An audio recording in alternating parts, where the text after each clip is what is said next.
Welcome to பிரியாவின் சமையல். இது வந்து நம்ம இன்னைக்கு மீன் மீன் குழம்பு வைக்க போறோம். 10 பேருக்கு. 10 பேர்ல 8 பேருக்கு மீன் குழம்பு. மீதி பேர் வந்து இன்னைக்கு நான்வெஜ் சாப்பிட மாட்டாங்க. அவங்களுக்கெல்லாம் தனியா காரக்குழம்பு வைக்கிறோம். இந்த மீன் வந்து 1 1/2 கிலோ மீன்.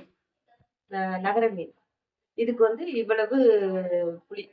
ஒரு 150 கிராம் புளி. ஒரு 4, 8 7 தக்காளி போட்டுக்கிறோம். நான் கொஞ்சம் தக்காளி அதிகமா போடுவேன். புளியை கம்மி பண்ணிட்டு தக்காளி அதிகமா சேர்த்துப்பேன் வெயில் காலத்துல. 4 வெங்காயம். இது தேவையான அளவுக்கு பச்சை மிளகாய். ஒரு 10 பச்சை மிளகாய். இந்த வெங்காயத்தோட சேர்த்து லைட்டா ஒரு அடி அடிச்சு வச்சுப்போம். இப்போ குழம்பை ரெடி பண்ணிட்டு நம்ம பார்க்கலாம். எல்லாம் ரெடி பண்ணிட்டு வச்சிட்டோம். வெங்காயத்தை இடிச்சு வச்சிருக்கோம். பச்சை மிளகாய் போட்டு தக்காளி அரைச்சு வச்சிருக்கோம்.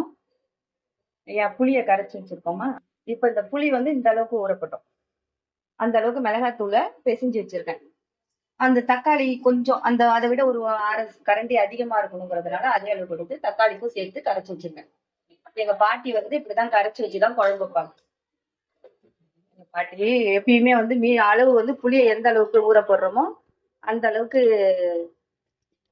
மிளகாத்தூள் தண்ணி தெளிச்சு பிசைஞ்சு அப்படிதான் செய்வாங்க எங்க பாட்டி. இங்க வந்து கருவடம் கொஞ்சம் எடுத்து வச்சிருக்கோம் மீன் குழம்புக்கு. கொஞ்சம் வெந்தயமும் கொஞ்சம் சீரகமும் எடுத்து வச்சிருக்கோம். இந்த மிளகாத்தூளை உருட்டி வச்சது போட்டோம்ல, அதை வந்து நல்லா கரைச்சி வச்சுப்போம். அது அளவு மாறாம இருக்கிறதுக்காக மிளகாத்தூள்ல தண்ணி தெளிச்சு எந்த அளவுக்கு புளியை உருட்டணுமோ அந்த அளவுக்கு மிளகாத்தூள் உருட்டி அந்த அளவுக்கு ஒன்றரை அளவு. ஒரு உருண்டை புளினா 1/2 அளவுக்கு மிளகாத்தூள் கரைச்சி போடுவாங்க. எங்க பாட்டி எப்பயுமே அப்படிதான் செய்வாங்க. அப்படிதான் எங்களுக்கு சொல்லி கொடுத்துருக்காங்க. எண்ணெய் காய் கருந்தம் வச்சுப்போம். வெந்தயம், சீரகம்.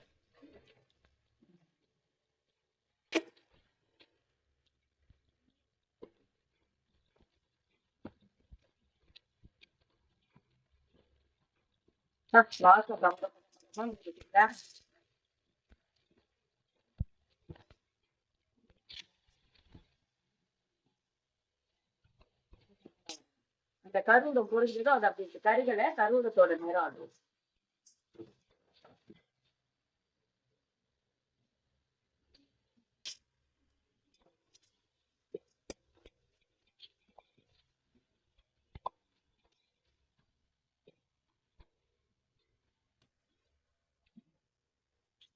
எண்ணெய் கொஞ்சம் விட்டுப்போம். கொஞ்சம் மீன் குழம்பு கொஞ்சம் நிறைய எண்ணெய் இருந்தா நல்லா இருக்கும்.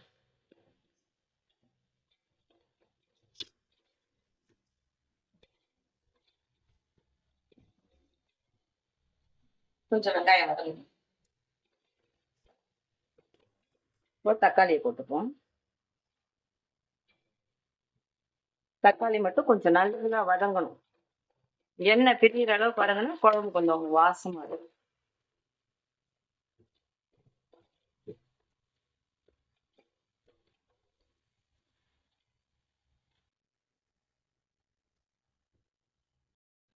இப்போ நல்லா வதங்கிடுச்சு தக்காளி. இப்போ என்ன செய்யறோம், இந்த குழம்பு கரைச்சி வச்சுருக்கோங்க, இதை எடுத்து விடுறோம். இன்னைக்கும் வந்து ஒரு 10 பேருக்கான சமையல் தான் அது. 10 பேருக்கு இந்த குழம்பு. இதுல நான்வெஜ் சாப்பிடாதவங்களுக்கு மீன் போடுறதுக்கு முன்னாடி கொஞ்சம் குழம்பு எடுத்து வச்சிருவோம்.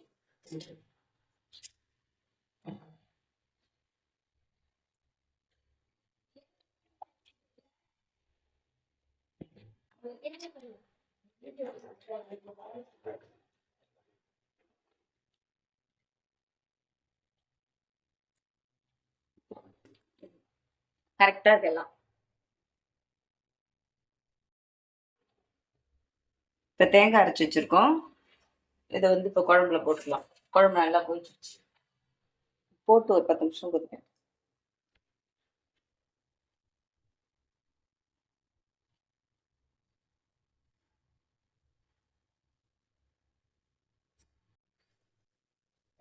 நல்ல வாசமா இருக்கு. இந்த கருவடம் போட்டு தாளிச்சாலே அந்த மீன் குழம்புக்கு அது ஒரு இதுதான், நல்ல வாசமா இருக்கும்.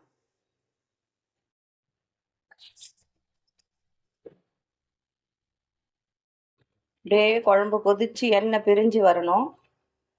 அப்பதான் நல்லா இருக்கும். தேங்காய் வந்து கொஞ்சம் இளங்காய் மாதிரி இருந்துச்சு. ஆனா நல்லா இருக்கும் குழம்பு. நெத்து காய்னா கொஞ்சம் ப்ரெஷர் இதுக்கெல்லாம் கொஞ்சம் கஷ்டம். இப்போ கொஞ்சம் நேரம் கலக்கி விட்டு மூடி வைப்போம். இப்போ குழம்பை திறந்து பார்ப்போமா? தேங்காய் போட்டதுக்கு அப்புறம் என்ன திறந்துட்டேன், நல்லா எண்ணெய் பிரிஞ்சு மேலே வந்துருக்கு பாருங்க குழம்பு. இதான் ஸ்டேஜ் கரெக்டாக இருக்கு. அப்போ மீனை போடுவோம்.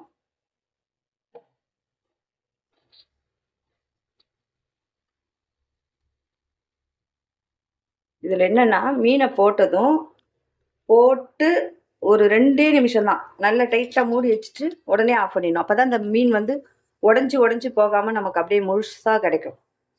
நல்ல ஒரு 1 ஹவர் ஊறிச்சுன்னா சாப்பிடும்போது அந்த இது ஏறி இருக்கும், சாரெல்லாம் ஏறி கரெக்டாக இருக்கும்.